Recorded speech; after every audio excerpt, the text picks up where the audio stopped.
Praise the lord. హల్లెలూయా. మన ప్రభువును రక్షకుడైన యేసు క్రీస్తు అతి పరిశుద్ధమైన నామంలో ఈ వాగ్దాన సందేశ కూడికలోనికి పాలు పంపులు పొందిన దేవుని ప్రియులందరికీ నా నిండు హృదయపూర్వకమైన వందనాలు, దేవునికి స్తోత్రాలు. గడిచిన 3 నెలలు ప్రభు ఆయన దయారెక్కల నీడలో మనలందరినీ కూడా భద్రపరిచి మనలందరినీ సురక్షితంగా నడిపించారు. మరొక నెలలో అడుగుపెట్టడానికి ప్రభు అనుగ్రహించిన మహాకృపను బట్టి, ధన్యతను బట్టి దేవునికే మహిమ కలుగునుగాక. మంచిది. ఈ ఏప్రిల్ నెల ప్రభు మనలందరినీ ఉద్దేశించి ప్రభు మనతో మాట్లాడడానికి ఆయనే మన మధ్యలో సంచరిస్తూ ఉన్నారు. పరిశుద్ధ గ్రంథంలో నుంచి లేవియాకాండం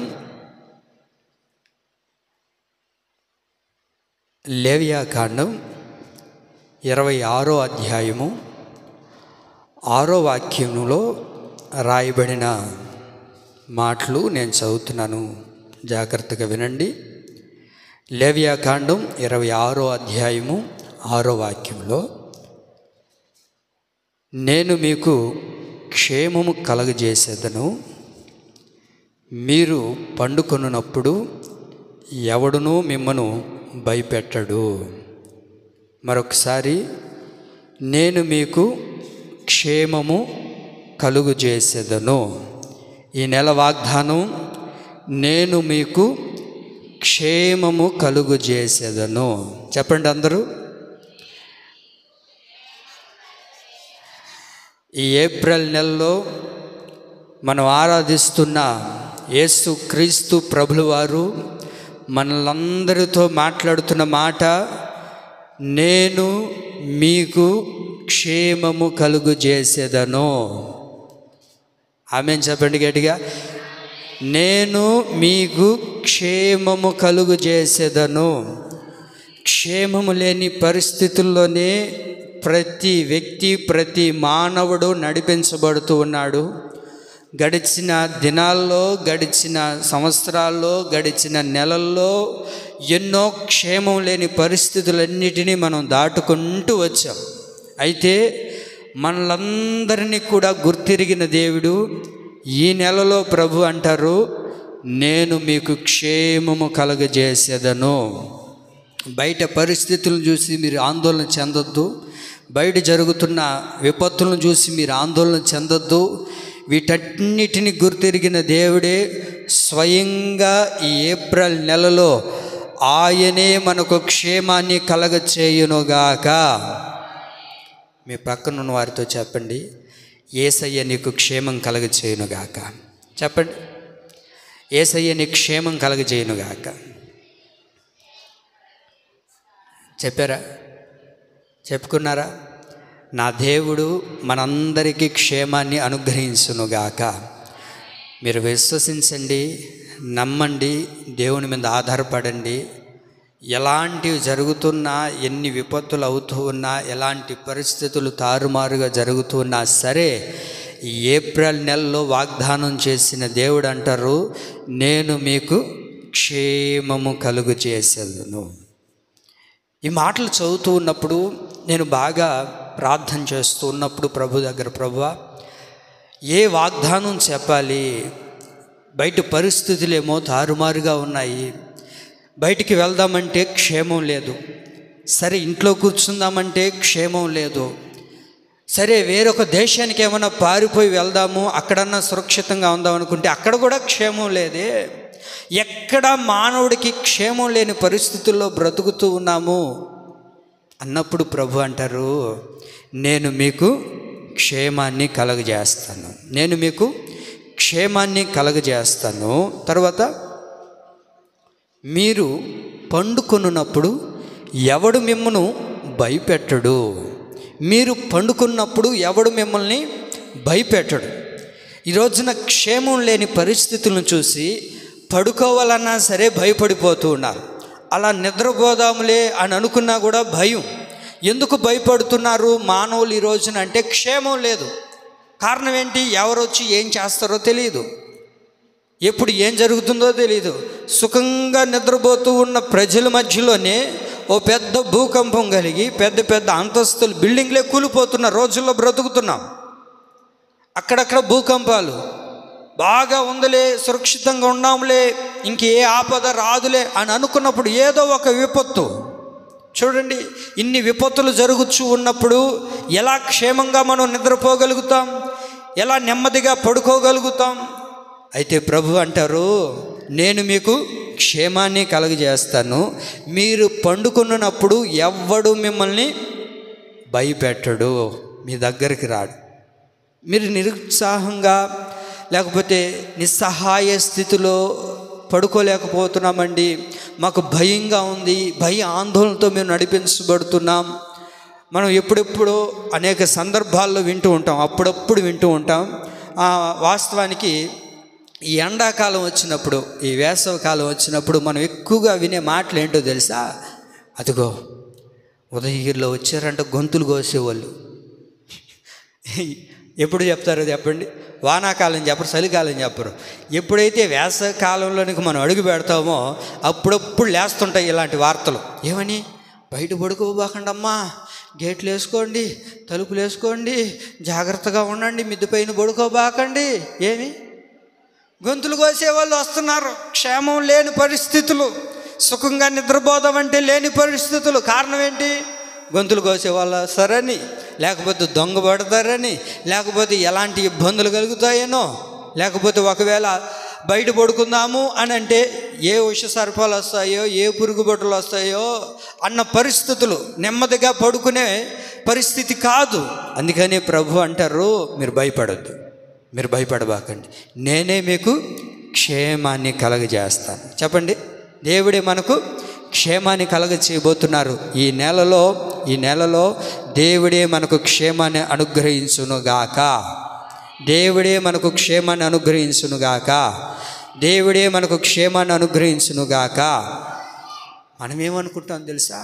నాకు అన్నీ తెలుసులే, ఏది క్షేమకరమైనదో, ఏ ప్రాంతంలో ఉంటే నేను క్షేమంగా ఉంటానో, ఏమండి, ఏ కుటుంబంలో ఉంటే నేను క్షేమకరంగా ఉంటానో, ఎవరి మధ్యలో ఉంటే నేను క్షేమంగా ఉంటాను అని మనం తెలుసుకున్నాం. నాకు తెలుసులే, నాకు అన్ని విషయాలు తెలుసు అని మనం ఆలోచిస్తూ ఉంటాం. ఇదిగో ఇక్కడ ఉంటే నాకు క్షేమం, ఈ వీళ్ళ ఇంట్లో ఉంటే నాకు క్షేమం, లేకపోతే వీళ్ళ ఊరిలో ఉంటే నాకు క్షేమం, లేకపోతే ఇవన్నీ ఉంటే నాకు క్షేమం అని మనం ఆలోచిస్తాం. కానీ వాస్తవానికి మనిషికి క్షేమకరమైనది ఏదో తెలియదంట. మనం ఏమని ఆలోచిస్తామంటే, ఓ పెద్ద బంగ్లా కట్టుకొని ఇల్లు చుట్టూరు 4-5 సీసీ కెమెరాలు పెట్టుకొని చుట్టూరు కరెంట్ షాక్ కొట్టే వైర్లు పెట్టేసుకుంటే ఇంకా ఏ దొంగ రాడు, ఏ ఇబ్బంది లేదు, ఇంకా ఇక్కడ నేను క్షేమంగా ఉండొచ్చు అని ఆలోచిస్తాడు. కానీ మనం ఆలోచించాల్సింది ఏంటో తెలుసా? వాటిని కూడా దాటుకొని వస్తున్నారు. అపాయము ఏదో ఒక పరిస్థితిలో వస్తుంది. కానీ మనుషులు ఏమనుకుంటారంటే, ఇంకా నాకు క్షేమకరమైనది ఇదే లేని ఆలోచిస్తాడు. కానీ వాస్తవానికి క్షేమకరమైన స్థలం ఏదో మానవుడికి తెలియదంట. చదువుతారు మీరు ఆ మాటను? ప్రసంగి గ్రంథం 6వ అధ్యాయము 12వ వాక్యం. ప్రసంగి గ్రంథం 6వ అధ్యాయము, ఈరోజు కొంచెం స్పీడ్గా తీయండి. ప్రసంగి గ్రంథం 6వ అధ్యాయం 12వ వాక్యం.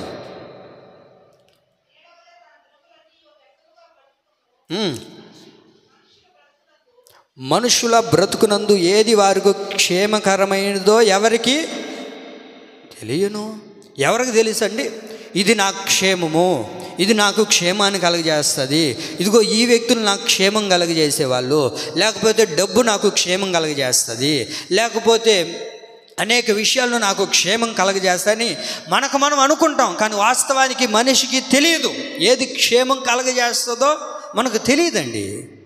అందుకనే బైబిల్లో రాయబడిన మాట ప్రభు మనతో ఉద్దేశించి మాట్లాడతారు, నేనే మీకు క్షేమం కలగజేస్తాను. మనుషుల బ్రతుకునందు ఏది వారికి క్షేమకరమైనదో ఎవరికీ తెలియదు. ఏమండి, ఎవరికి తెలుసు చెప్పండి? మీకు ఎవరికైనా తెలుసా క్షేమకరమైన స్థలం ఇది, క్షేమకరమైనది ఇది, ఇక్కడుంటే క్షేమము అని ఎవరైనా చెప్పగలుగుతామని రండి?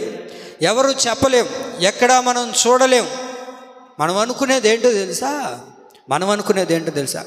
అమ్మా అందరు నా వైపు చూడండి, ఒక మాట చెప్తాను చూడండి. బైబిల్ మీ ఒళ్ళో పెట్టుకున్నారా? అటు పెట్టుకోండి. బైబిల్ కాదు బైబిల్ మీ ఒళ్ళో పెట్టుకొని చేతులు ఇట్లా పెట్టుకున్నారా?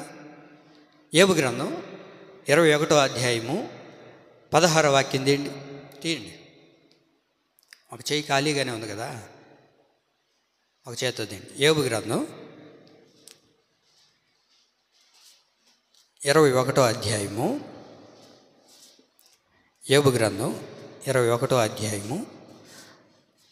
16వ వాక్యంలో ఇప్పుడు చూసుకోండి, చేతులు చూసుకోండి, ఇప్పుడు పెట్టండి. వారి క్షేమము ఎక్కడ లేదు ఉందా? మన చేతిలో ఉందంటండి. వారి క్షేమము వారి చేతిలో లేదు. మన క్షేమం మన చేతిలో ఏమి లేదండి. మనం అనుకుంటాం మన చేతిలోనే క్షేమం ఉందలే, లేకపోతే వాళ్ళ చేతిలో క్షేమంగా ఉంటాము, వీరి దగ్గర ఉంటే మా బిడ్డలు క్షేమంగా ఉంటారు, లేకపోతే ఆ ఇంట్లో ఉంటే, ఆ ఊరిలో ఉంటే, ఇక్కడుంటే అక్కడుంటే క్షేమంగా అనుకుంటాం. కానీ వాక్యం ఏమని సెలవిస్తుంది? వారి చేతిలో క్షేమం లేదండి. మన చేతిలో ఏ క్షేమం లేదు. మనం అనుకుంటాం మన చేతిలోనే క్షేమం ఉందలే, ఏమండి మన దగ్గర క్షేమం ఉందలే. వాస్తవానికి వాక్యంలో రాయబడిన మాట, వారి క్షేమము వారి చేతిలో లేదండి. నీ క్షేమం నీ చేతిలో ఉందా? నా క్షేమం నా చేతిలో ఉందా? లేదు. మన క్షేమం మన చేతిలో లేదండి. ఎప్పుడు ఏం జరుగుతుందో తెలియదు. బయటికి వెళ్ళిన వాడు సురక్షితంగా వస్తాడన్న నమ్మకం లేదు. ఎవరి క్షేమం ఎవరి చేతిలో లేదు. ఎవరు ఎప్పుడు ఏమైపోతున్నారో, ఎప్పుడు ఏం జరుగుతుందో ఏమీ తెలియని రోజుల్లో బ్రతుకుతున్నాం. దేవుని ప్రియులారా, మన క్షేమం మన చేతిలో ఉందనుకున్న విషయము అబద్ధం. కనుకనే మనం ఏం చేయాలో తెలుసా? ఇప్పుడు మన క్షేమం మన చేతిలో లేదు. క్షేమం ఎక్కడుందో మనిషికి అసలు తెలియదు. కాబట్టి ఇప్పుడు మనం ఏం చేయాలి అని అంటే 16వ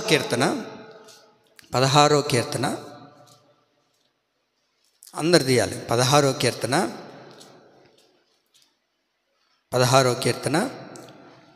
2వ వాక్యం. నీవే ప్రభుడవు, చెప్పండి, నాతో కలిసి చెప్పండి. నీవే ప్రభుడవు, నీకంటే నాకు క్షేమాధారం ఏదియు లేదు. చెప్పండి, యేసయ్యా. అందరు గట్టిగా చెప్పండి, యేసయ్యా నీకంటే నాకు క్షేమాధారం ఏదీ లేదయ్యా.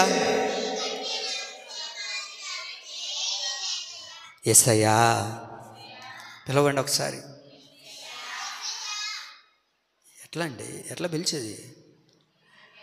యేసయ్యా నీకంటే క్షేమాధారం ఏదీ లేదయ్యా.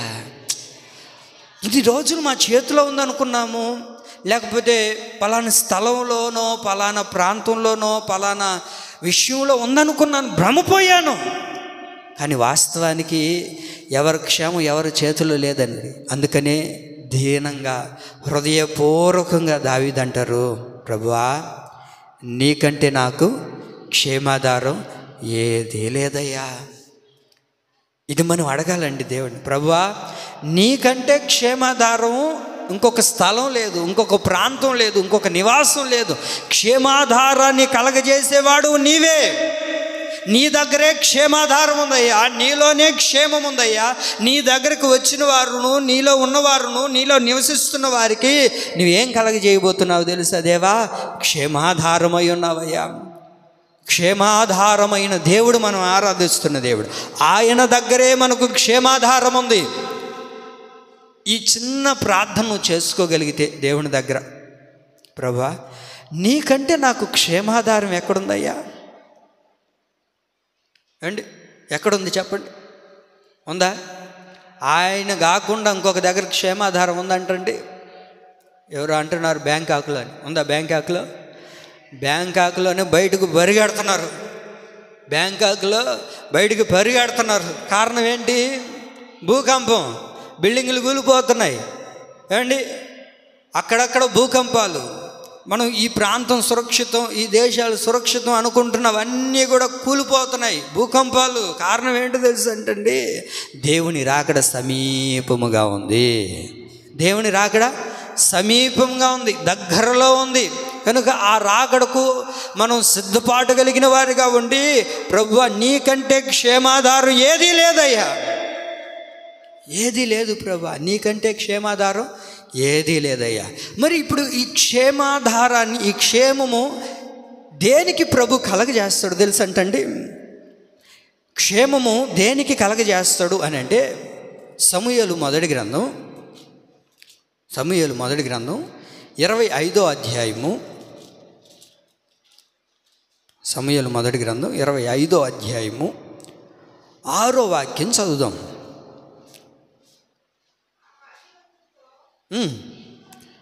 గమనించండి. నీకును నీ ఇంటికిని నీకు కలిగిన అంతటికి క్షేమమవునుగాక. నేను ఒక మాట చెప్తుంటాను, ఆమె చెప్పుకోండి.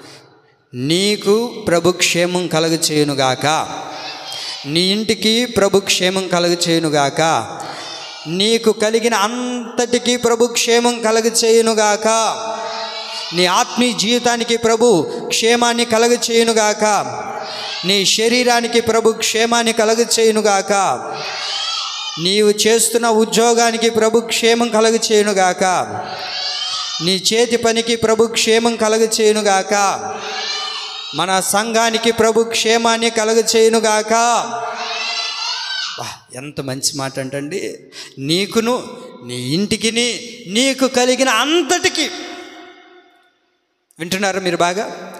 నీకు అనగా మనకు పర్సనల్గా, మన ఆత్మీయ జీవితానికి, మనకు వ్యక్తిగతంగా దేవుడు క్షేమాన్ని కలుగజేస్తాడు. ఆ తదుపరి మన ఇంటికి కూడా ప్రభు ఏం కలుగజేస్తానంటున్నాడు?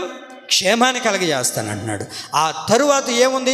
నీకు కలిగిన అంతటికి అనగా, నీకు కలిగిన అంతటికి అని అంటే, నువ్వు ఉద్యోగం చేస్తున్నావో, లేకపోతే నువ్వు పని చేస్తున్నావో, చేతి పనిలో ఉన్నావో, లేకపోతే ఆటో తోలుతున్నావో, వ్యాపారం చేస్తున్నావో, నువ్వు ఏ పనినైతే పూనుకుంటున్నావో దానికి కూడా ప్రభు ఏం కలుగజేస్తానంటున్నాడు?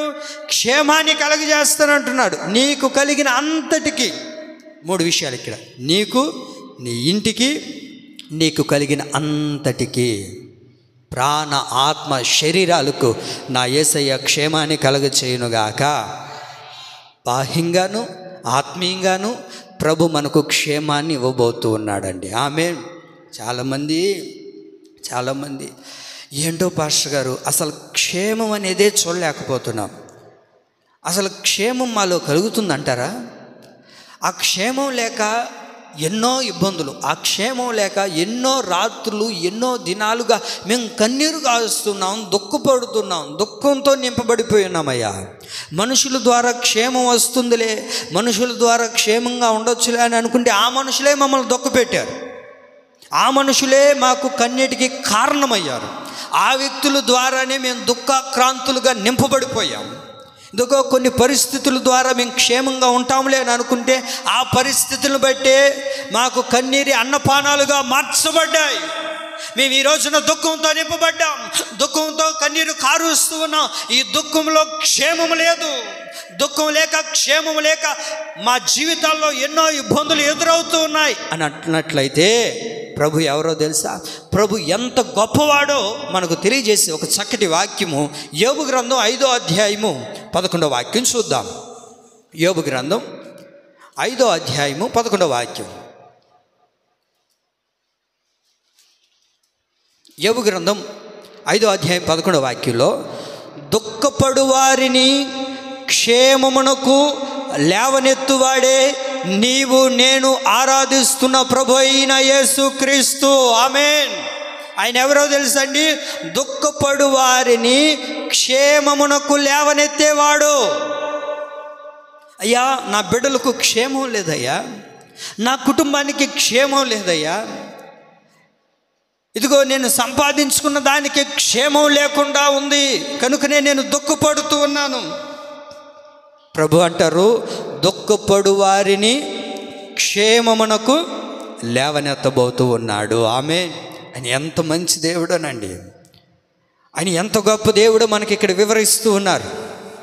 దుఃఖంతో నింపబడిపోయి ఇంకా నాకు క్షేమం లేదయ్యా, ఇంక నేను క్షేమాన్ని చూడలేనయ్యా, అలాంటి పరిస్థితి నాకు ఎదురవదు, ఇంక లేదు అని అనుకొని దుఃఖపడుతూ ఎన్నో రాత్రులు కన్నీళ్ళు కార్చేవేమో, బయట జరుగుతున్న పరిస్థితులను చూసి భయపడిపోయావేమో, బయట జరుగుతున్న సందర్భాలను చూసి ఒకవేళ దుఃఖంతో నింపబడిపోయి ఇంకా క్షేమం లేదు అని బిక్కిమంటూ ప్రాణాన్ని గుప్పెట్లో పెట్టుకొని నడిపించబడుతూ ఉన్నట్లయితే దేవుడు అంటారు, దుఃఖపడు వారిని క్షేమమునకు లేవనెత్తబోతూ ఉన్నాడు. ఆమేన్. క్షేమానికి దేవుడు నిన్ను లేవనెత్తబోతూ ఉన్నాడు. కృంగిపోయి ఉన్నావు, దుఃఖములో వేసారిపోయి ఉన్నావు. దుఃఖం కారణం ఏంటి? క్షేమం లేదు. క్షేమం లేనప్పుడే కదా దుఃఖం కలుగుతుంది. కనుకనే ప్రభు అంటారు, నేను మీకు క్షేమము కలుగజేసే దగ్గరకు నేను మిమ్మల్ని లేవనెత్తబోతున్నాను. మీరు కృంగిపోబాకండి. ఇన్ని దినాలు దుఃఖంతో కృంగిపోయారు, క్షేమం లేదని. ఇంక నా దేవుడు అంటారు, దుఃఖపడు వారిని క్షేమమునకు నేను లేవనెత్తబోతున్నాను. చెప్పండి, ఈ నెల వాగ్దానం ఏంటి? నేను మీకు చెప్పండి, ఇంకొకసారి చెప్పండి. ఆమేన్.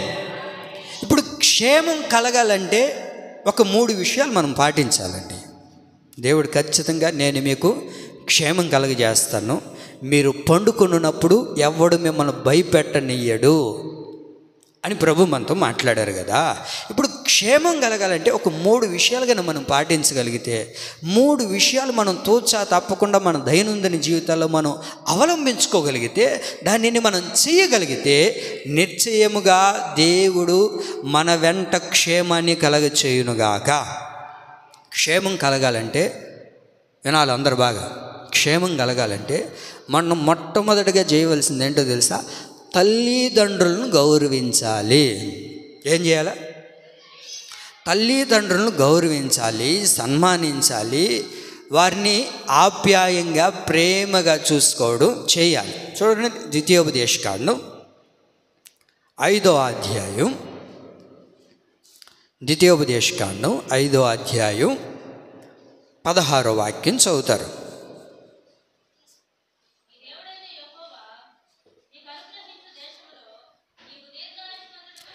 నీవు దీర్ఘాయుష్మంతుడివై నీకు క్షేమము కలుగునట్లు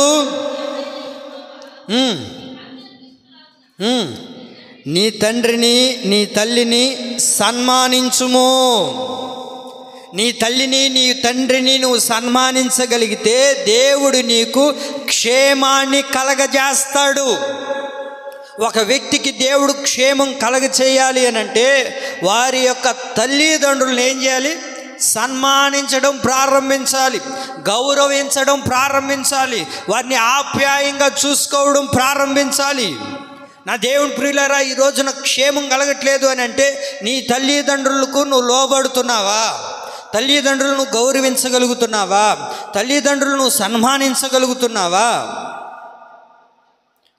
మనోళ్ళు తల్లిదండ్రులను ఎప్పుడు గౌరవిస్తారు, ఎప్పుడు సన్మానిస్తారు అని అంటే వినాలి మీరు బాగా. ఎప్పుడు గౌరవిస్తారు, ఎప్పుడు సన్మానిస్తారు అని అంటే ఎప్పుడు తెలుసండి? చచ్చిపోయిన తర్వాత. చచ్చిపోయిన తర్వాత ఏమంటారు తెలుసా? మా అమ్మ చచ్చిపోయింది, మా నాయన చచ్చిపోయినాడు, మా నాయనకి నేను కర్మంత్రాలు బాగా బతుకున్నప్పుడు అంత అన్నం పెట్టుండ్రు, బతుకున్నప్పుడు అన్ని కూటి నీళ్ళు పోసుండ్రు, ఏమండి అంత సొమ్ముడు నీళ్ళు ఇచ్చిండ్రు. చచ్చిపోయిన తర్వాత వీళ్ళు మెప్పుల కోసం, వీళ్ళు ఘనతల కోసం మంచిగా ఏం చేయాలా? ఏట మాంసం చేయాలా, అందరికీ బిర్యానీలు వండాలా, అందరికీ సారాయి పోయాలా, వెరీ గుడ్, అందరికీ ఏంది అబ్బా భలే చెప్పినారు, బాక్సులు, లేకపోతే పెద్ద పెద్ద గిన్నెలు, పిస్టేజుల కోసం కూడా. ఏమండి కారణం ఏంటి?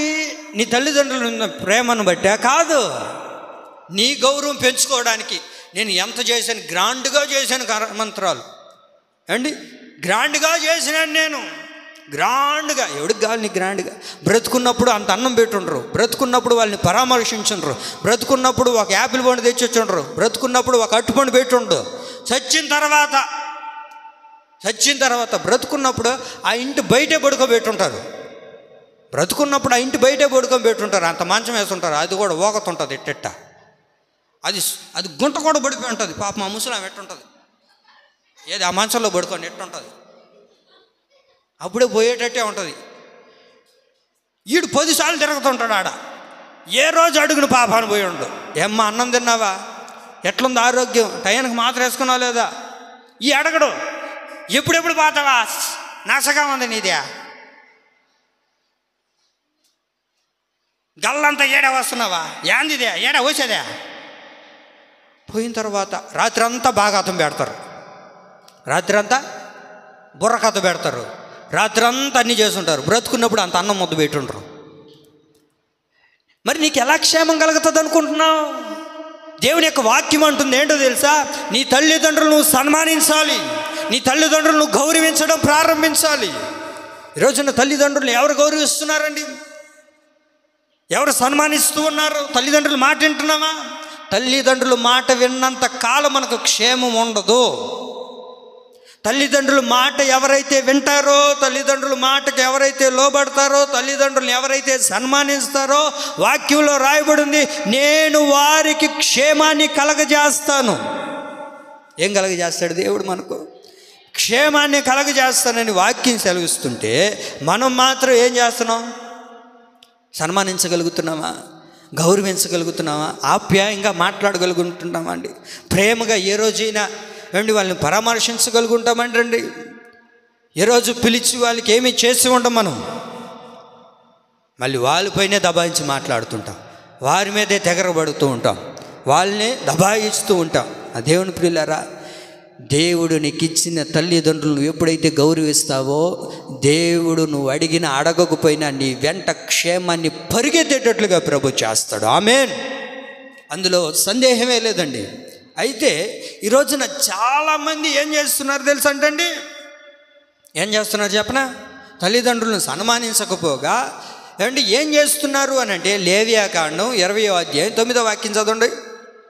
లేవియాకాండం 20వ అధ్యాయము 9వ వాక్యం. ఇది మీరందరూ చూడాలి. అక్కడ లేవియాకాండం 20వ అధ్యాయం 9వ వాక్యం చదవండి. 9 బాగా చదవండి.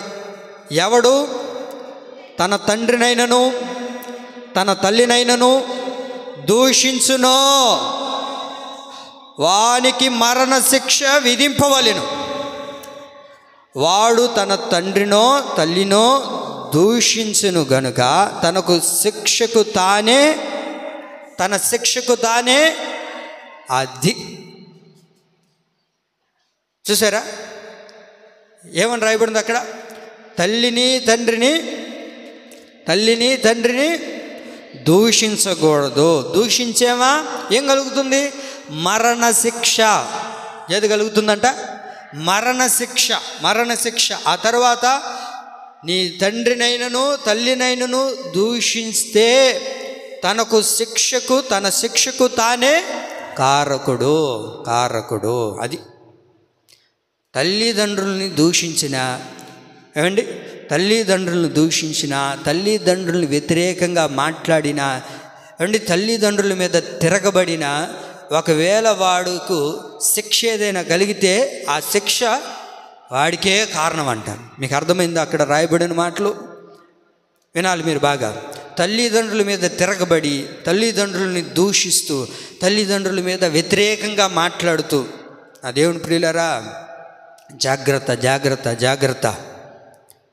రోజులు మంచివి కాదు అండి. మనకేదైనా శిక్ష కలుగుతుంది అని అంటే దానికి కారణం ఎవరు? తన శిక్షకు తానే కారకుడు. ఈ రోజున కొన్ని శిక్షలు ఎందుకు కలుగుతున్నాయి అని అంటే, కొన్ని అపాయాలు ఎందుకు కలుగుతున్నాయి అని అంటే, నీ తండ్రిని దూషించి, నీ తల్లిని దూషించి. కొంతమంది నోరు తెరిస్తే తల్లిదండ్రులు దూషిస్తూ ఉంటారు, అపహాస్యంగా మాట్లాడుతూ ఉంటారు. ఎందుకు కన్నారో తెలియదు మా తల్లిదండ్రులు అని హేళనగా మాట్లాడుతూ ఉంటారు. కనలేనప్పుడు ఎందుకు, మమ్మల్ని పెంచలేనప్పుడు ఎందుకు కనాలి అని చాలామంది ఏమండి కొన్ని వ్యతిరేకమైన మాటలు మాట్లాడుతూ ఉంటారు. దేవుని ప్రియులారా, తల్లిదండ్రులు ఏ రోజు కూడా పొరపాటున ఏదైనా మాట్లాడితే దానికి వెంటనే ఏం కలుగుతుందంట? శిక్ష కలుగుతుందని వాక్యంలో రాయబడింది. శిక్ష, మరణ శిక్ష, మరణ శిక్ష. ఆ దేవుని ప్రియులారా, జాగ్రత్తగా ఉండాల్సిన రోజులు. ఎందుకో తెలుసా? మన తల్లిదండ్రులను ఎప్పుడైతే మనం సన్మానిస్తామో దేవుడు మనకేం కలిగజేస్తాడు? నేనేం చెప్పాను? తల్లిదండ్రులను మనం సన్మానించాలి, గౌరవించాలి. అలా చేయనప్పుడే ఏదో ఒక శిక్ష మన జీవితంలో కలుగుతుంది. అదేనా అని అంటే సామెతల గ్రంథం 20వ అధ్యాయం 20వ వాక్యం కూడా చూడండి. సామెతల గ్రంథం 20వ అధ్యాయము 20వ వాక్యం. ఇది అందరు తీయాలి నాయనా, తీసారా? 20వ అధ్యాయం 20వ వాక్యం. పిల్లలు చదువుతారు ఎవరైనా? బ్రదర్ చదవండి, బ్రదర్ నువ్వు చదువు. అది సామెతల గ్రంథం 20వ అధ్యాయం 20వ వాక్యం చదువు. చదువు గట్టిగా.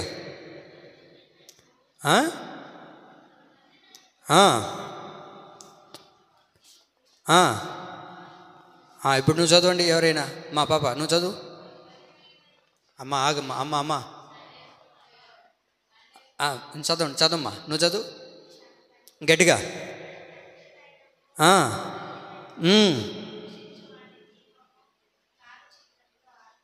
దీపము కారు చీకటిలో ఆరిపోవును.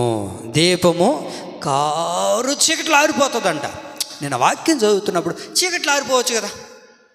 ఇప్పుడు చీకట్లో ఆరిపోవచ్చు కదా.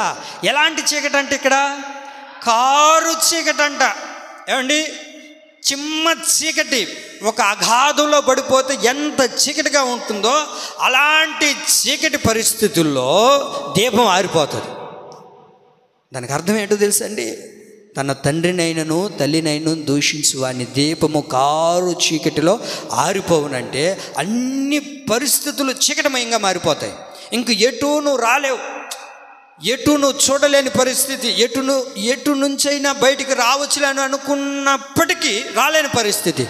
అలాంటి పరిస్థితుల్లో నీకున్న దీపం అక్కడికి ఆరిపోతుంది, ఇంకా వెలిగించబడదు. వెలిగించబడకుండా పోవడానికి గల కారణం ఏంటయ్యా అని అంటే నీ తండ్రిని తల్లిని నువ్వేం చేసావు? చెప్పండి, ఏం చేశారు మీరు? నిజం చెప్పండి. తండ్రినైనను తల్లినైనను మనం సన్మానించకపోతే, వారిని గౌరవించకపోతే కారు చీకటిలోనికి వెళ్ళిపోతాం. అలాంటి కారు చీకటిలోనికి వెళ్ళిపోయినప్పుడు నీ దీపాన్ని వెలిగించుకోవాలన్నా, నీ దీపం వెలిగించబడాలి అన్నా అది వెలిగించబడదు. కారణం ఏంటి? నువ్వు ఎక్కడికి వెళ్ళిపోయావు? కారు చీకటిలోనికి వెళ్ళిపోయావు. నీ దీపం ఆర్పివేయబడినప్పుడు ఏమండి ఇంకెలా వెలిగించబడుతుంది? నా దీపము వెలిగించువాడు నీవేనయ్యా అన్నారు. భక్తుడు అంటారు కదా, నా దీపం వెలిగించువాడు నీవేనయ్యా. మరి ఇప్పుడు ఆ దీపం ఎక్కడ ఆరిపోయిందంటే కారు చీకటిలో ఆరిపోయింది. అన్నీ అలుముకుపోయాయి. ఈ కష్ట పరిస్థితులు, ఇబ్బంది పరిస్థితులు, ఈ శోధనలు అన్నీ ఎందుకు కలిగాయి? అలాంటి కలిగిన పరిస్థితుల్లో దీపం ఆరిపోయింది, ప్రాణమే పోయింది. ఏమండి మీరు వినాలి బాగా. కారణం ఏంటో తెలుసా? తండ్రిని తల్లిని దూషించకూడదండి. ఏ రోజు కూడా మన తండ్రినైనను తల్లినైనను దూషించేవారిగా ఉండకూడదు. దేవుడు నీకు ఇచ్చిన తల్లిదండ్రులు, వారిని ఎంత గౌరవిస్తావో, ఎంత ప్రేమగా చూసుకుంటావో, ఒకానొక రోజున అదే ప్రేమను, అదే ఆప్యాయతను దేవుడు మరలా నీకు ఇవ్వడం ప్రారంభిస్తాడు. నేను పదే చెప్తున్నా, తల్లిదండ్రులు మాత్రం మనం దూషించకూడదు. తల్లిదండ్రులు హేళనగా మాట్లాడకూడదు, అపహాస్యంగా చేయకూడదు. వింటున్నారు నా మాటలు? నా వైపు చూడండి. తల్లిదండ్రులను అగౌరవపరచకూడదు. తల్లిదండ్రుల మాట వినాలి, వాళ్ళు ఏది చెబితే అది చెయ్యాలి. దానికి వ్యతిరేకంగా మనం మారితే ఏమైపోతుందంట? దీపము ఆరిపోతుంది. దీపం అంటే అర్థం ఏంటో తెలుసా? ఏమండి మన ప్రాణం ఆరిపోతుంది, ఇంకొండదు. నా దేవుని ప్రియులారా, జాగ్రత్తగా ఉండాలి. తల్లిదండ్రులను ఒక్క మాట మాట్లాడకూడదు. కొంతమంది ఏడిపిస్తుంటారు, పేర్లు ఎందుకులే కానీ.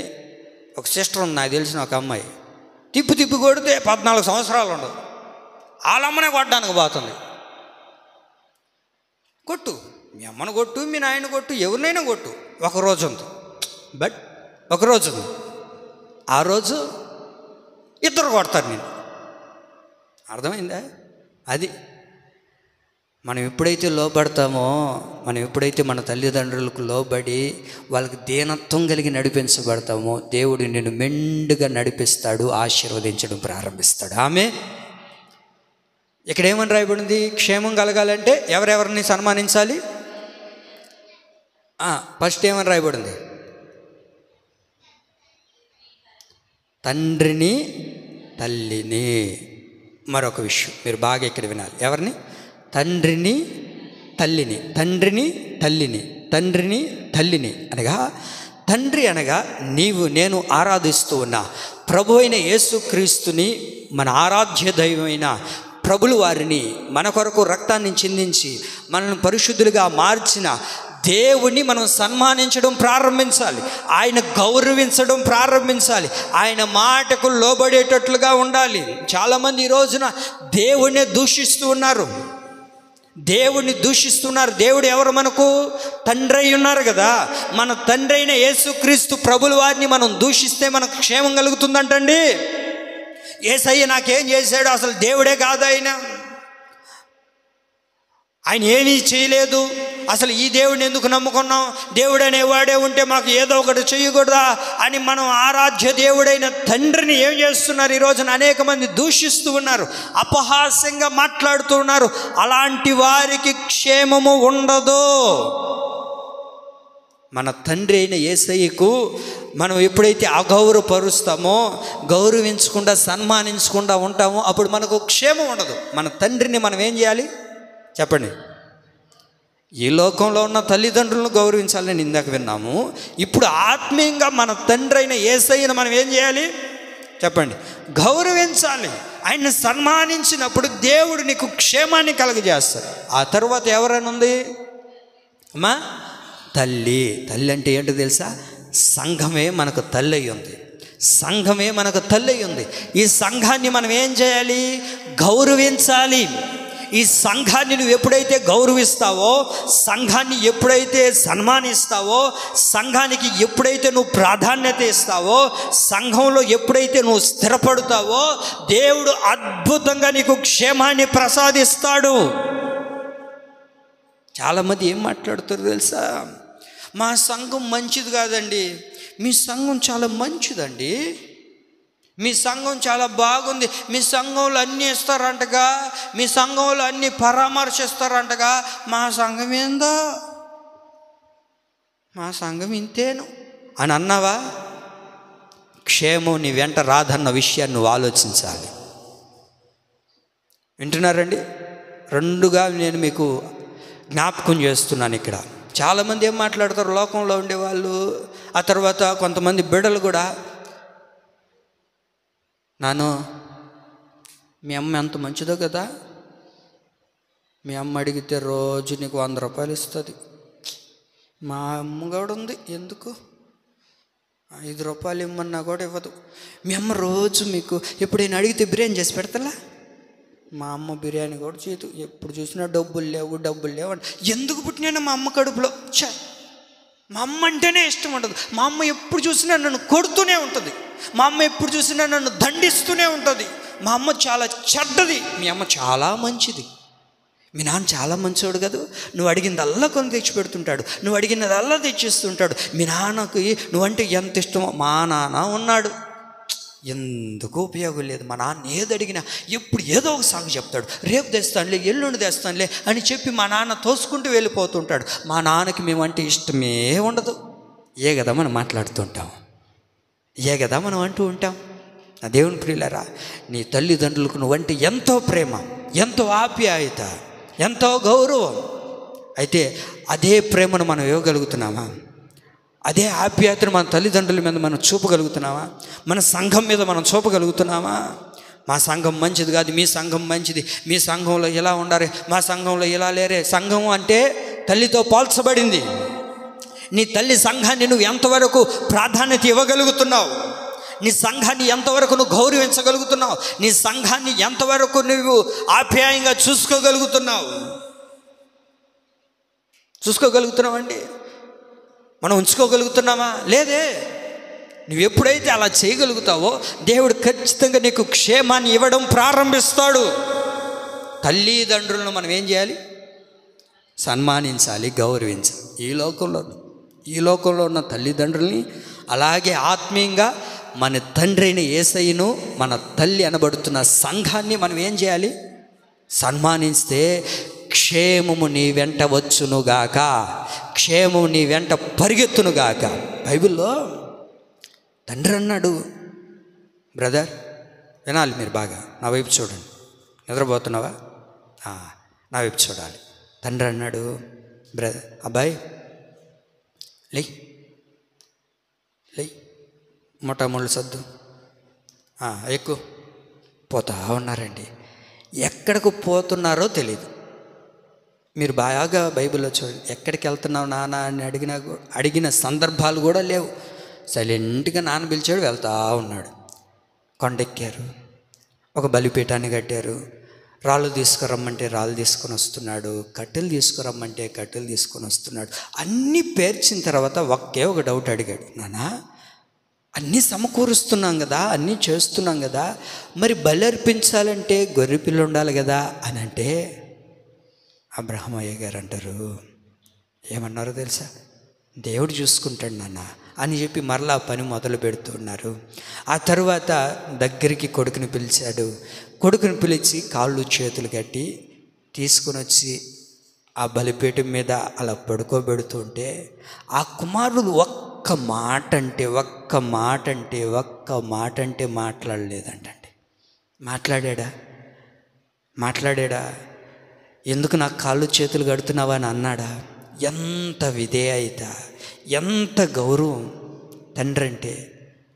వాస్తవానికి ఇస్సాకు పరిగెత్తి వెళ్ళిపోవచ్చండి. ఎందుకని అంటే బలి అర్పించడానికి ఏమీ లేదే అన్నాడు అని అంటే తనకు ఇంత జ్ఞానం ఉన్నట్లేగా.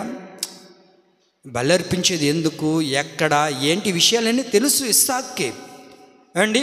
ఊహా జ్ఞానం వచ్చిన వాడే. కాళ్ళు చేతులు కడుతున్నారు అని అంటే బలిపీఠం మీద నన్ను పడుకోబెట్టాడంటే ఇప్పుడు ఆ బలి పశువు నేనే అని కూడా తెలుసు. కానీ ఏ మాత్రం బలిపీఠం మీద నుంచి బయటికి రాలేదు. దానికి అర్థం ఏంటో తెలుసా? నీ తండ్రికి నీ తల్లికి నువ్వు ఎలా ఉండాలో తెలుసా? సమర్పణ కలిగిన వ్యక్తిగా నీవు మారిపోవాలి. ఆమేన్. ఎలా అయిపోవాలి? సమర్పణ కలిగిన వ్యక్తిగా మారిపోవాలి. నిన్ను నీవు నీ తల్లిదండ్రులకు అప్పగించుకోవాలి.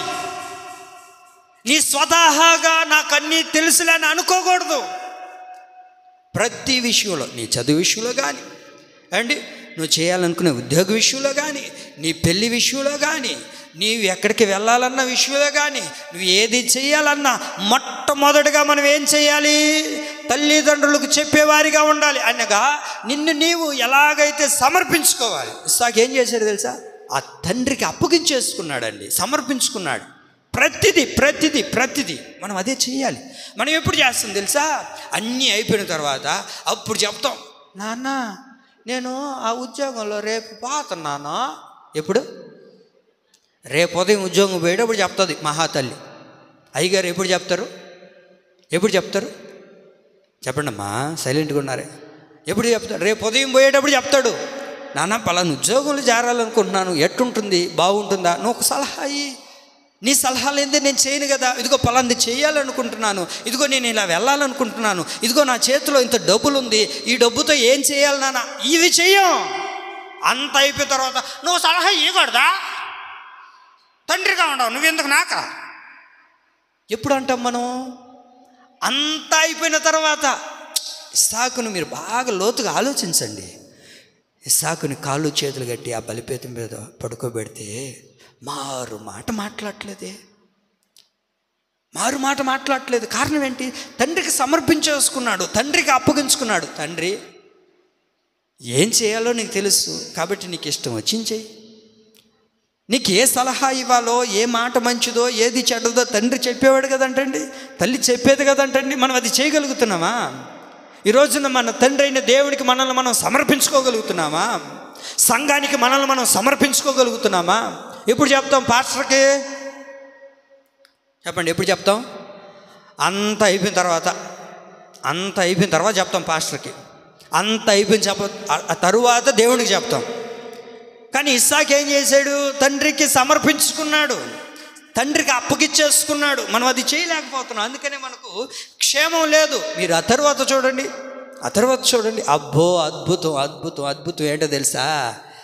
బలిపీఠం మీద పెట్టబడిన ఇస్సాకుని దేవుడు ఏం చేసేది తెలుసా?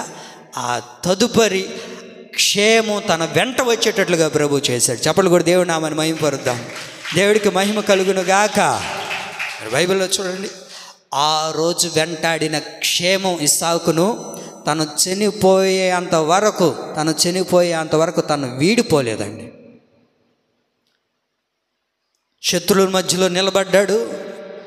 అపాయం వచ్చినా క్షేమం తన వెంట ఉంది కనుక ఏ అపాయం తనను ముట్టలేకపోయిందండి. ఎక్కడ నిలబడినా ఎక్కడ బావి తవ్వుదామనుకున్నా ఈ స్థలం మాది అంటుండే. ఎక్కడ బావిలో నీళ్ళు వస్తుంటే ఇది మాది అంటుండే. ఎక్కడికి వెళ్ళినా శత్రువులు ముమ్మాటిగా వచ్చేస్తూ ఉన్నారు. అయినప్పటికీ ఇస్సాకు జీవితంలో క్షేమాన్ని కోల్పోయాడంటే లేదు. దానికి గల కారణం ఏంటి చెప్పండి? కారణం ఏంటంటే తన తల్లిదండ్రులను అంత గౌరవపరిచాడండి, తన తల్లిదండ్రులను అంత సన్మానించాడు. కనుకనే తన జీవితంలో కూడా అద్భుతమైన క్షేమాన్ని తను అనుభవించడం ప్రారంభించాడు. నా దేవునికి మహిమ కలుగునుగాక. దేవుని ప్రియులారా, ఇస్సాకు వలె మనము కూడా మన తల్లిదండ్రులు ఎంతైతే గౌరవిస్తాం, ఎంతైతే సన్మానించగలుగుతాం, ఈ రోజుల్లో అది లేదు. మనం స్వతహాగా మనమే చేసుకోవాలనుకుంటున్నాం. పెళ్ళైనా మనమే చేసుకుంటున్నాం ఏమండి. అన్నీ నీ ఇష్టంగానే. ఇంక నీకు ఎక్కడ క్షేమం దొరికేది ఏమండి? ఇంకెక్కడ క్షేమం దొరికేది? నీ తల్లిదండ్రులకి నువ్వు ఎప్పుడైతే సన్మానించడం ప్రారంభిస్తావో, ఎప్పుడైతే నువ్వు వారిని గౌరవించడం ప్రారంభిస్తావో, దేవుడు వెంటనే నీకేం కలగజేస్తాడు? క్షేమాన్ని కలగజేయడం ప్రారంభిస్తాడు. ఎఫెసీ పత్రిక 6:2 చదవండి. ఎఫెసీ పత్రిక 6:2.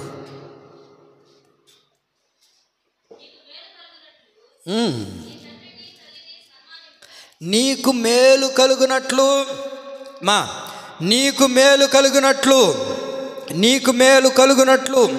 నీకు ఆశీర్వాదం కలుగునట్లు, నీకు దీవెన కలుగునట్లు నీ తండ్రిని నీ తల్లిని ప్రతిరోజు కొడతా ఉండు. అదేనా ఉండేది బైబిల్లో? ఏంటండి ఏమని ఉంది? నీ తండ్రిని నీ తల్లిని సన్మానించు. నీకు మేలు కలగాలి అని అంటే, మేలుకరమైన జీవితం నువ్వు అనుభవించాలి అంటే నువ్వేం చేయాలి చెప్పండి? ఏం చేయాలి? తల్లిదండ్రులను సన్మానించాలి.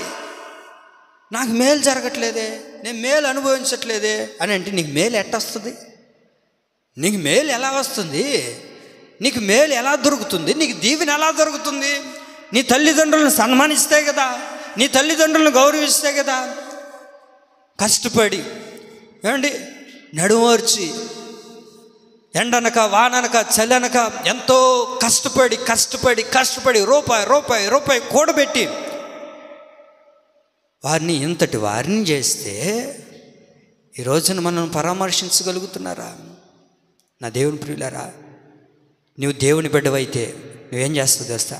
నీ తండ్రిని నీ తల్లిని సన్మానిస్తావు. సన్మానించినప్పుడు దేవుడు నీకు మేలుకరమైన జీవితాన్ని ఇస్తాడండి.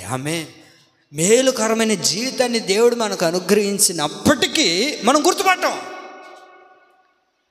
ఎందుకు గుర్తుపట్టమో తెలుసా? దేవుడు మన దైనందిన జీవితాల్లో ఎంత మేలు చేస్తున్నా, ఎంత ఆశీర్వాదాన్ని, ఎంత దీవెన కలగజేస్తున్నా ఏ దీవెన రావట్లే, ఏ మేలు జరగట్లే, ఏ ఆశీర్వాదంలే. ఇట్లా ఎందుకు అంటుంటారో తెలుసా అండి? తల్లిదండ్రులను గౌరవించినప్పుడు, సన్మానించినప్పుడు నీ తండ్రి ఎవరు? మన తండ్రి పరమందున్న ఆశీనుడైన దేవుడు నీకు ఎంత మేలు చేస్తున్నా ఆ మేలును గుర్తుపట్టట్లేదు అని అంటే ఈ లోకంలో ఉన్న నీ తల్లిదండ్రులు ఏం చేయట్లేదు? అది సన్మానించినంత కాలం దేవునికి ఎంత మేలు చేస్తున్నా అది నీకు ఎలా ఉంటుందంటే కొరతగానే అనిపిస్తుంటుంది, ఇబ్బందిగానే అనిపిస్తుంటుంది. ఏ మేలు దేవుడు నాకు చేయలేదే అని అనిపిస్తూనే ఉంటుంది. ఈ మాట గుర్తుపెట్టుకోండి. క్షేమం నీకు కలగాలి అని అంటే, క్షేమం నీ వెంట రావాలి అంటే నువ్వేం చేయాలో తెలుసండి? నీ తండ్రిని నీ తల్లిని గౌరవించాలి, యేసయ్యను సంఘాన్ని గౌరవించాలి. రెండోదిగా క్షేమం కలగాలి అని అంటే దేవుణ్ణి సేవించాలి. ఏం చేయాలి? దేవుణ్ణి సేవించాలి, లేకపోతే దేవుణ్ణి ఆరాధించాలి. యోబు గ్రంథం 6వ అధ్యాయము 36వ అధ్యాయం. యోబు గ్రంథం 36వ అధ్యాయము 10-11 చదువుతారా? 10 నుంచి చదివితే బాగుంటుంది. 10-11.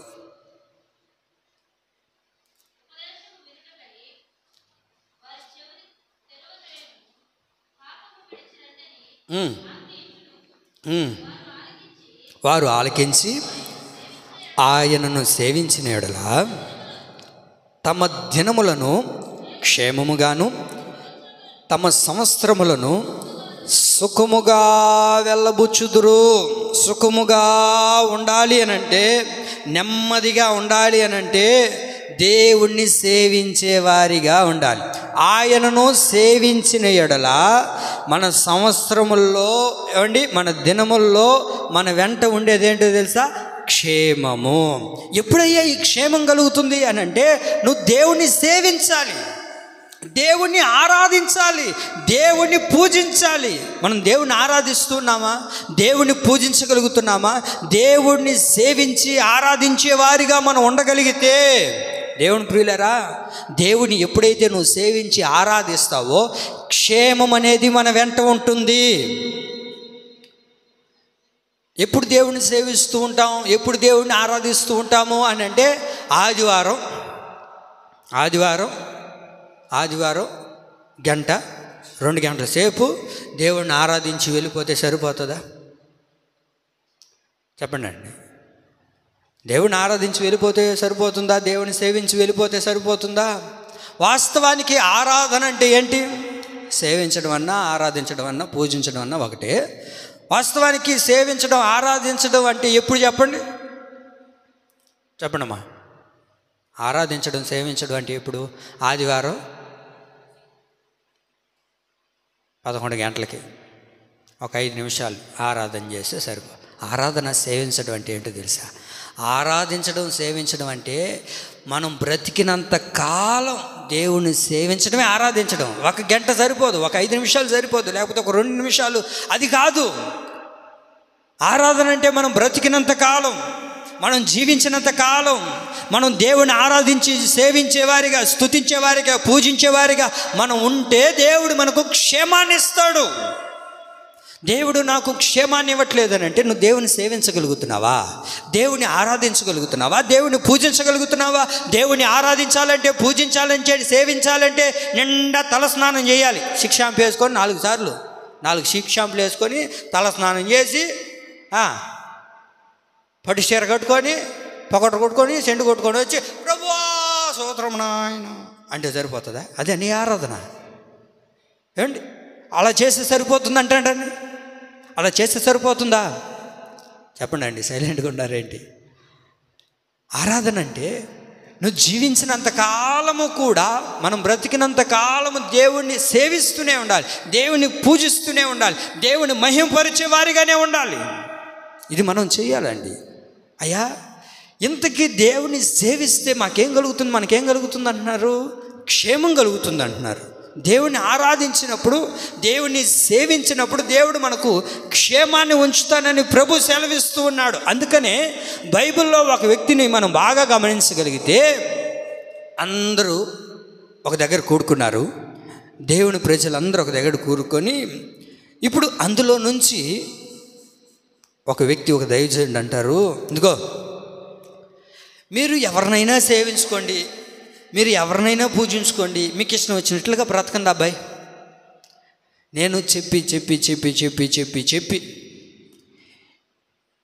అనుకుందాం, ఊహగా, ఊరికే టూకీగా, అక్కడ 23 అధ్యాయాలు ముగించబడి ఉంటాయి. అప్పుడే 23 అధ్యాయాల్ని 23 సంవత్సరాలు అనుకుందాం ఊరికి ఊహాగా. 23 సంవత్సరాలు నేను చెప్పి చెప్పి చెప్పి చెప్పి చెప్పి చెప్పి వ్యాసారిపోయాను.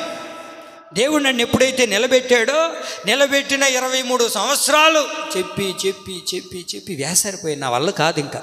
కాబట్టి 24వ సంవత్సరం అడుగుపెట్టాం. 24వ సంవత్సరం అంటే 24వ అధ్యాయం అనుకోండి. అక్కడ ఆ తర్వాత ఆ యాజకుడు, ఆ దైవజనుడు అంటారు, ఇదిగో మీరు ఎవరినైనా పూజించుకోండి, ఎవరినైనా సేవించుకోండి, మీకు ఇష్టం వచ్చినట్టుగా బ్రతకండి, కానీ నేనును నా ఇంటి వారు యెహోవాను సేవించెదము. ఆమేన్ చెప్పండి ఆ మాట. ఇంకొకసారి చెప్పండి, నాతో కలిసి చెప్పండి. నేనును నా ఇంటి వారును యెహోవాను సేవించెదము. మీరు ఎవరినైనా సేవించుకోండి, ఎవరినైనా ఆరాధించుకోండి, ఎట్లాగైనా చేసుకోండి, నాకు సంబంధం లేదు, కానీ నేను నా ఇంటి వారు మాత్రం యెహోవానే సేవిస్తాం, యెహోవాని ఆరాధిస్తాం. ఎందుకంటే ఆయన్ని ఆరాధించకపోతే, ఆయన్ని సేవించకపోతే, ఆయన్ని పూజించకపోతే, ఏమండి వింటున్నారా, ఆయన్ని సేవించకపోతే, ఆయన్ని ఆరాధించకపోతే, ఆయన్ని పూజించకపోతే క్షేమం మా వెంట ఉండదయ్యా. అపాయాలే మా వెంట వస్తాయి, ఇబ్బందులే మాకు ఎదురవుతూ ఉంటాయి, శోధనలే మాకు ఎదురవుతుంటాయి. కనుక నేను నా ఇంటి వారు యెహోవాని ఆరాధిస్తాం, దేవుణ్ణే పూజిస్తాం. దేవుని తప్ప మరి ఇంక దేనిని మేము ఆరాధించాం. దేవుడిని తప్ప ఇంకా వేరొక దాని వైపు మేము మల్లుకోమయ్యా. మీరు ఎట్లాగైనా బ్రతకండి, మాకు అవసరం లేదు.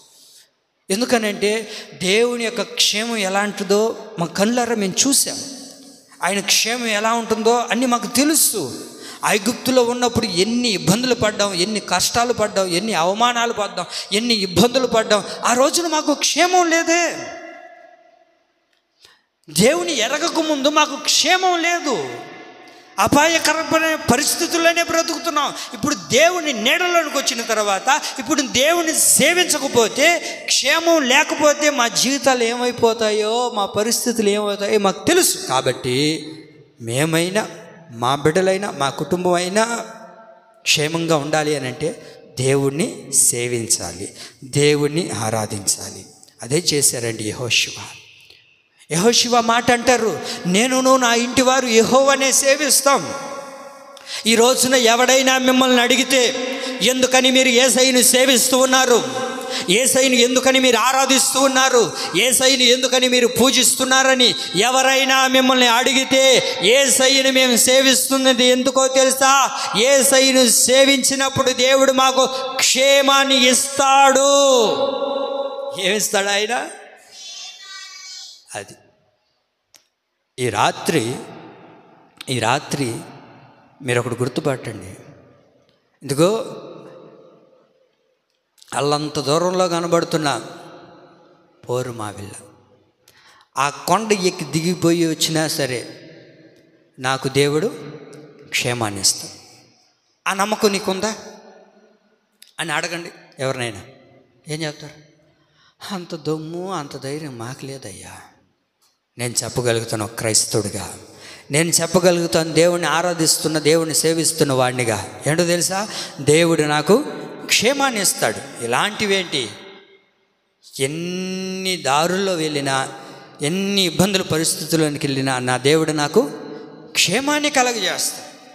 అలాగే బైబిల్లో మనం ఇంకొక వ్యక్తిని గమనించగలిగితే, షద్రకు, మేషకు, అబేద్నెగో అనే ముగ్గురు స్నేహితులను గమనిస్తే మనం బాగా చూడండి. అక్కడ ఏమని రాయబడి ఉంటుంది అని అంటే, దానియేలు గ్రంథం 3వ అధ్యాయం 17వ వాక్యం చదువుతారు. దానియేలు గ్రంథం 3:17.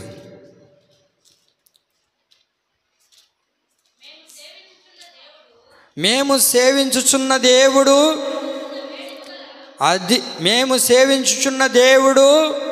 మండుచున్న వేడిమి గల ఈ అగ్నిగుండములో నుండి మమ్మల్ని తప్పించి రక్షించుటకు సమర్థుడు. ఎవరైనా తప్పించుటకు, రక్షించుటకు, చెప్పండి ఎవరైనా, సమర్థుడైన దేవుడు. ఆమేన్. ఇదిగో మీరు ఈ అగ్నిగుండంలో వేస్తారా? వేయండి.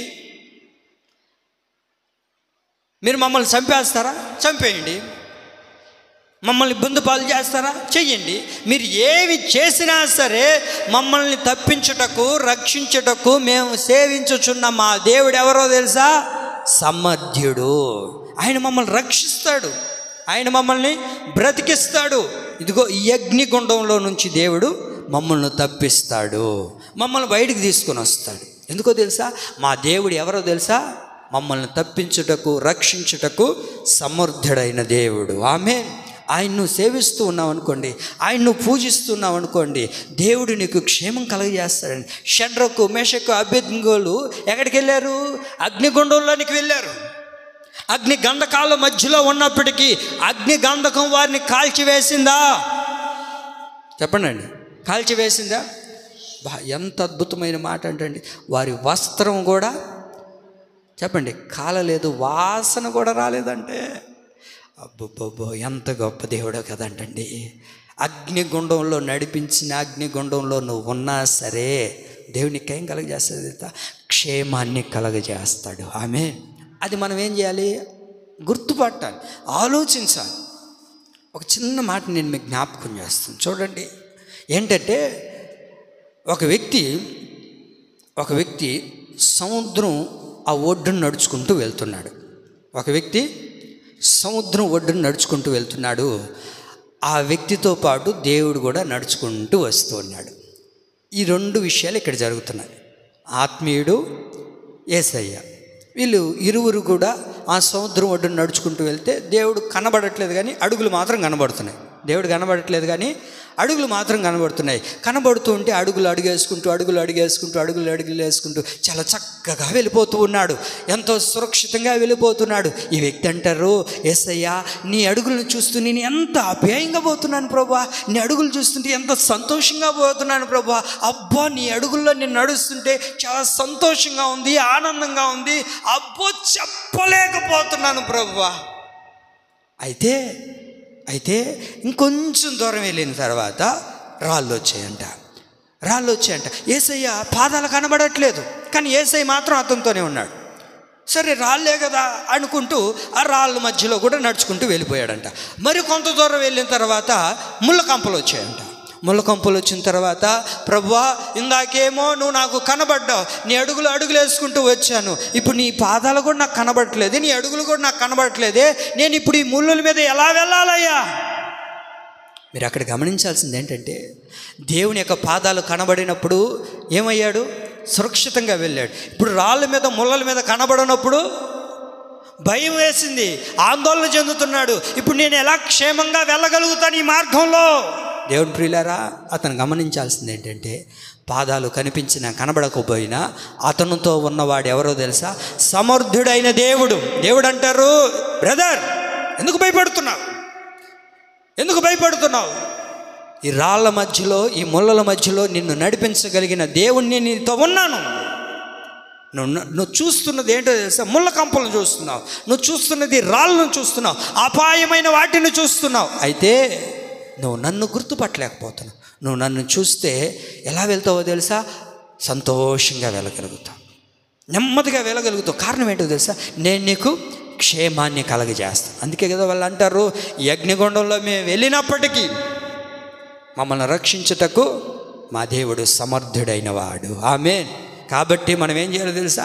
దేవుణ్ణి సేవించాలి. అనారోగ్యం వస్తుందా? షుగర్ పెరిగిందా? బీపీ పెరిగిందా? బీపీ డౌన్ అయిపోయిందా? ఏండి, నడుము నొప్పులా, కీళ్ళ నొప్పులా, ఇబ్బందులా, ఎన్నో సమస్యల, ఎన్నో అనారోగ్యాల మధ్యలో నడిపించబడుతూ ఉన్నప్పటికీ నా దేవుడు ఎవరో తెలుసా? వాటన్నిటిలో నుంచి నిన్ను తప్పించుటకు దేవుడు సమర్థుడు. అయితే మనం ఏం చేస్తూ ఉండాలి? దేవుణ్ణి సేవిస్తూనే, ఆరాధిస్తూనే, దేవుని పూజిస్తూనే ఉన్నప్పుడు దేవుడు నీ వెంట క్షేమం ఉండేటట్లుగా ప్రభు చేస్తాడు. ఆమేన్. మూడవదిగా, క్షేమం కలగాలి అని అంటే మొట్టమొదటిగా తల్లిదండ్రులను గౌరవించాలి, దేవుణ్ణి సేవించాలి లేక ఆరాధించాలి. మూడవదిగా మనకు క్షేమం కలగాలంటే మందిరమునకు భయపడేవారిగా ఉండాలి. ఏం చేయాలా? మందిరానికి భయపడేవారిగా ఉండాలి. మందిరానికి వచ్చేటప్పుడు భయపడుతూ రావాలి. చదువుతారా? ప్రసంగి గ్రంథం 8వ అధ్యాయం 12వ వాక్యం త్వరగా. ప్రసంగి 8, 12, 13 చదవండి మా త్వరగా.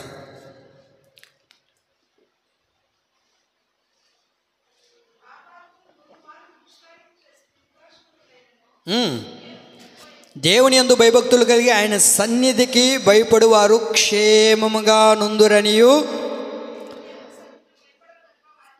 వారికి క్షేమము కలగదనియు. చాలండి, చాలు. ఇక్కడ ఏమని రాయబడింది? ఆయన సన్నిధికి భయపడువారు క్షేమముగా నుందురు. ఆయన సన్నిధికి, ఆయన మందిరానికి ఎవరైతే భయపడుతూ ఉంటారో వారికి దేవుడు ఏం కలగజేస్తాడు? క్షేమాన్ని కలగజేస్తాడు, నెమ్మదిని కలగజేస్తాడు. ఆ క్షేమాన్ని దేవుడు మనకు కలగజేయాలి అని అంటే మనం ఏం చేయాలో తెలుసా? దేవుని మందిరమునకు భయపడేవారిగా ఉండాలి. దేవుని సంఘానికి వచ్చేటప్పుడు, దేవుని మందిరానికి వచ్చేటప్పుడు భయము భక్తులతో నడిపించబడాలి. అదే కదా ప్రసంగి 5:1 ఉంటుంది. ప్రసంగి 5:1 ఏముంది? నీవు దేవుని మందిరమునకు పోవునప్పుడు నీ ప్రవర్తన జాగ్రత్తగా చూసుకోండి. నీవు దేవుని యొక్క మందిరానికి వెళ్ళేటప్పుడు, దేవుని యొక్క సంఘానికి వెళ్ళేటప్పుడు నీ ప్రవర్తనను జాగ్రత్తగా చూసుకో. మనం మందిరానికి ఏదో ఆషామాషిగా వెళ్ళిపోకూడదు. మందిరానికి వచ్చేటప్పుడు, దేవుని సంఘానికి వచ్చేటప్పుడు మన ప్రవర్తన జాగ్రత్తగా చూసుకోవాలి. మన ప్రవర్తన సరిగ్గా ఉందా? మనం సరైన ప్రవర్తన చేస్తున్నామా? సరైన నడవడికలో మనం ఉండగలుగుతున్నామా? మందిరానికి పోవునప్పుడు నీ ప్రవర్తన జాగ్రత్తగా చూసుకో. ఆయన సన్నిధికి భయపడేవారు క్షేమముగా ఉంటారు. ప్రియులారా, ఇదిగో మనకు కనబడుతున్న ఈ మందిరం ఏనైనా వాక్యంలో రాయబడి ఉంది కదా, హృదయమే ఆయన ఆలయమై ఉన్నది. ఈ హృదయానికి నువ్వేం చేయాలి తెలుసా? భయపడాలి. ఎందుకనంటే ఈ హృదయం ఏమై ఉంది? దేవుని ఆలయమై ఉంది, దేవుని సంఘమై ఉంది. కనుకనే ఈ హృదయానికి నువ్వేం చేయాలి తెలుసా? భయపడాలండి. ఏమని భయపడాలి తెలుసా? అయ్యో, ఇది దేవుని మందిరం కదా, ఈ హృదయము యొక్క ప్రవర్తన బాగోలేకపోతే అండి. అందుకే కదా వాక్యంలో ఉంది, హృదయంలో ఏది ఉండునో అది. హృదయంలో ఏది ఉంటుందో నోటి నుంచి అదే మాట్లాడతాం, అదే పలుకుతాం. ఇప్పుడు నీ హృదయం అనే మందిరమును పట్ల నీ ప్రవర్తన జాగ్రత్తగా మనం చూసుకోవాలి.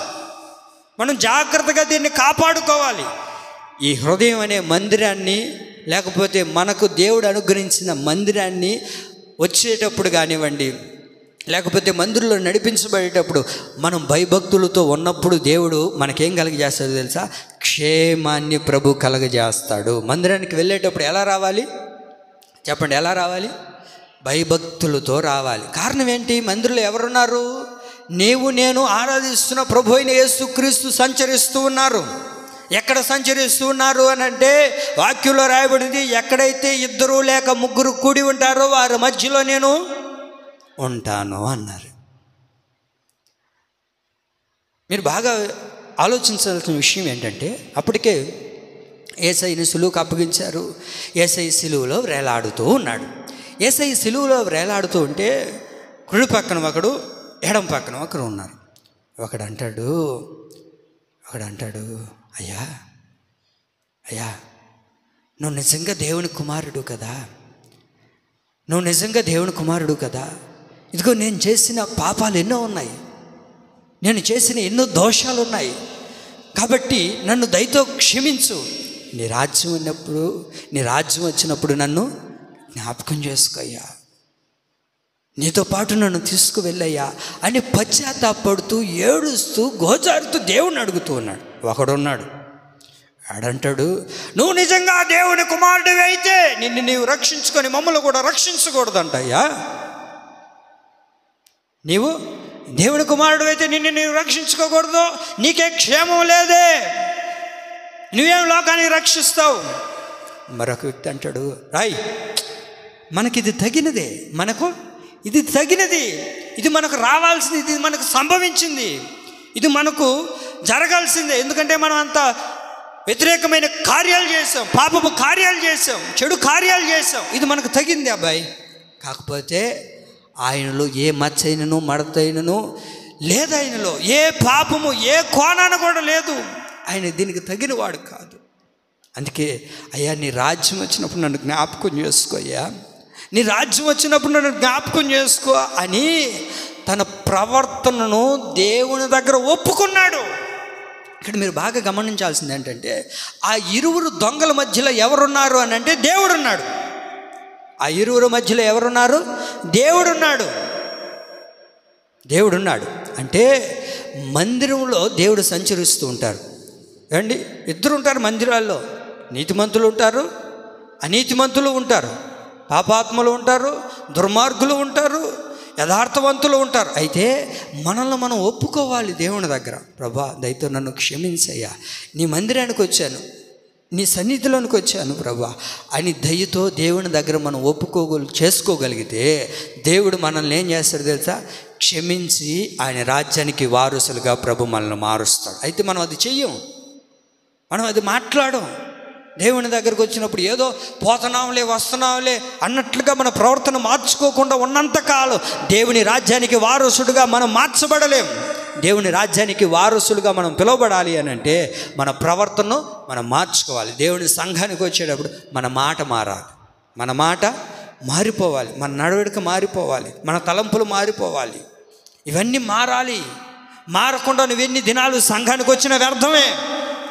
నువ్వెంత పెద్ద మందిరానికైనా పో, నువ్వెంత పెద్ద సేవకుడి దగ్గరికైనా వెళ్ళు, నువ్వు ఎక్కడైనా నడిపించబడు, నీ ప్రవర్తన మారకపోతే ఎందుకండి ఉపయోగం అండి?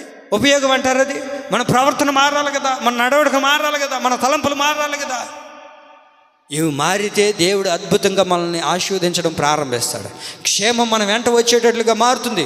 ఒక గొప్ప దైవజనుడు, ఎవరు?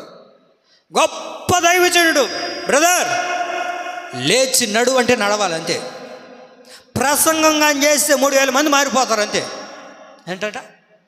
ప్రసంగం చేస్తే 3000 మంది మారిపోతారు, రక్షించబడతారు, బాప్తిజం తీసుకుంటారు.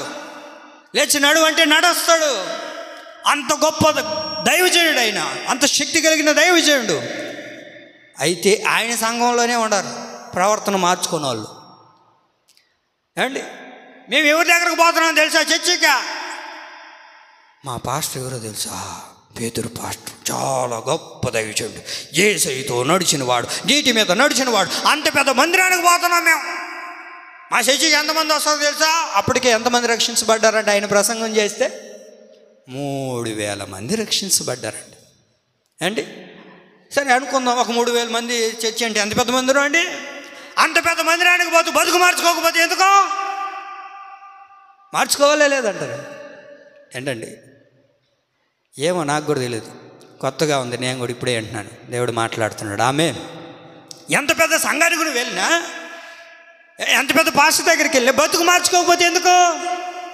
అంత పెద్ద మందిలో ఎవరున్నారో తెలుసా అండి? అబద్ధం ఆడేవారు ఉన్నారు. అననీయ ఎవరు చెప్పండి గట్టిగా. ఎవరిల్లు? దేవుని మోసపరిచిన వారు, దేవుడి దగ్గరే దొంగిలించిన వారు, మరి పాస్టర్ దగ్గరకు వచ్చి అబద్ధాలు చెప్పేవాళ్ళు. ఏమండి ఎంత పెద్ద మందిరానికి వెళ్తున్నారు, ఎంత గొప్ప దైవజనుడి దగ్గరికి వెళ్తున్నారు. బతుకులు మార్చుకోవలేదు, జీవితాన్ని మార్చుకోవాల్సిన అక్కర్లేదు. వాక్యం అదే కదా అంటుంది, మందిరములకు పోవునప్పుడు నీ ప్రవర్తన జాగ్రత్తగా చూసుకో. వారి ప్రవర్తన జాగ్రత్తగా చూసుకోకుండా అబద్ధాలు మాట్లాడుతున్నారు. ఏమండి మనోళ్ళు కూడా ఉంటారు, పెద్ద పెద్ద మందిరాలకు పోతుంటారు, పెద్ద పెద్ద సేవకుల దగ్గరకు పోతుంటారు, బతుకును మార్చుకోరు, జీవితాలను మార్చుకోరు. ఓ దైవజనుడు నాతో మాట్లాడిన మాట ఏంటంటే, ఇదిగో పలానా రోజు అయ్యా నేను ట్రైన్లో వెళ్తున్నాను, ఆ ట్రైన్లో కొంతమంది భక్తులు, ఎవరిలో భక్తులు ఒక పెద్ద సభలకు వెళ్ళి ట్రైన్లో పోతున్నారంట. ఒక పెద్ద మీటింగ్లకు పోయి ట్రైన్లో పోతున్నారంట. ఈ పాస్టర్ గారు కూడా అక్కడే కూర్చొని ఉన్నారంట. అయితే ఎవరో ఒక పెద్ద వచ్చిందంట. పెద్ద తెలుసో తెలియక ఎక్కేసింది రిజర్వేషన్లో. అండి రిజర్వేషన్లో ఎక్కిన తర్వాత, ఎవరు నువ్వా, ఇది రిజర్వేషన్ అయితే ఎక్కడికి ఎక్కినావు? అమ్మా నేను నడవలేకపోతున్నాను తల్లి, నా వల్ల కావట్లేదు, కొంచెం స్థలం ఏంటి మళ్ళీ వచ్చిన తర్వాత ఇంకొక స్టేజ్ వచ్చిన తర్వాత మారుతాను, వెళ్ళిపోతాను. ముసలిదానికి కదా వయసు పైబడిపోతుంది, కూర్చోటాను. మేము రిజర్వేషన్ చేసుకుని నువ్వు కూర్చోద్దానంటే మేము పలానా దగ్గరకు పోయేసి వస్తున్నాం. ఎందుకు? ఎవడికి ఉపయోగం? పెద్ద పెద్ద కోటాలకు పోయేసి వస్తున్నారంట వీళ్ళు ట్రైన్లో. ఏంటి బతుకులు లేవు, భయంకరంగా తిడతానే ఉండరు, భయంకరంగా బూతులు మాట్లాడుతున్నారు. మళ్ళీ ఎవరిలో యేసయ్య భక్తులు. ఎందుకంటండి ఇలాంటి వాళ్ళు? పెద్ద పెద్ద సభలకు పోవడం ముఖ్యం కాదు, పెద్ద పెద్ద వర్తమానాలు వినడం ముఖ్యం కాదు. బ్రతుకును మార్చుకోవాలి, జీవితాన్ని మార్చుకోవాలి. నీ క్రైస్తవాన్ని చూపించాలి కదా, నీ భక్తి ఏంటో చూపించాలి కదా, యేసయ్య ప్రేమ ఏంటో చూపించాలిగా. పోయినారు పెద్ద సభలకు పోయినాం మేము అని, అక్కడేమో ట్రైన్లో పచ్చి బూతులు మాట్లాడుతున్నారు. ఒక పెద్ద ముసలామిని, వయసు పడిన ఆమెని, నువ్వు నేర్చుకొని వచ్చింది ఏంటి? పెద్ద పెద్ద దగ్గర తిరగడం కాదండి ముఖ్యం. నీ మందిరమునకు పోవునప్పుడు నీ ప్రవర్తన, చెప్పండి, ప్రవర్తన జాగ్రత్తగా చూసుకో. వాళ్ళు చూసుకోలేదు కనుకనే వాళ్ళకు క్షేమం లేకుండా పోయింది, అపాయం సంభవించింది. క్షేమం ఉందా? వాళ్ళు ఇరువుల్లో భార్యాభర్తల మధ్యలో క్షేమం ఉందా అంటండి? అయ్యో, అపాయం వెంటనే వచ్చేసింది, క్షేమం లేదు. కారణం ఏంటంటే వారు మందిరమునకు పోవునప్పుడు వారి ప్రవర్తన మార్చుకోలేదండి. నువ్వైనా నేనైనా ప్రవర్తన మార్చుకోకపోతే, జీవితాన్ని మార్చుకోకపోతే క్షేమం కలగదు అండి. క్షేమం ఏమి కలగదు. బ్రతుకును మార్చుకోనంత కాలం క్షేమం కలుగుతుందంటండి? కలగదు. కనుకనే మన జీవితంలో మన ప్రవర్తన మార్చుకోవాలండి, మన జీవితాన్ని మార్చుకోవాలి. పరిశుద్ధాత్మ దేవునికి మనల్ని మనం అప్పగించుకోవాలి. ప్రభువా, నన్ను నీకు అప్పగించుకుంటున్నానయ్యా. నీ మందిరమునకు పోవునప్పుడు చెప్పండి అండి, మన ప్రవర్తన అది, మన ప్రవర్తన జాగ్రత్తగా చూసుకోవాలి. మన ప్రవర్తన మార్చుకోకుండా, మన ప్రవర్తన చూసుకోకుండా అండి నాకు క్షేమం కావాలంటే, క్షేమం కలగాలంటే ఎలా కలుగుతుందంటండి? ఆ దేవుని ప్రియులారా, జాగ్రత్త. దేవుని రాకడ సమీపంగా ఉంది. ఇంకనైనా జాగ్రత్త పడదాం, మన ప్రవర్తన మార్చుకుందాం, మన జీవితాలను దేవునికి అప్పగించుకుందాం. ప్రభువా, నీ రాకడ సమీపంగా ఉంది కదయ్యా, లోకంలో ఎన్నో జరుగుతున్నాయి, లోకంలో ఎన్నో చూస్తూ ఉన్నాం.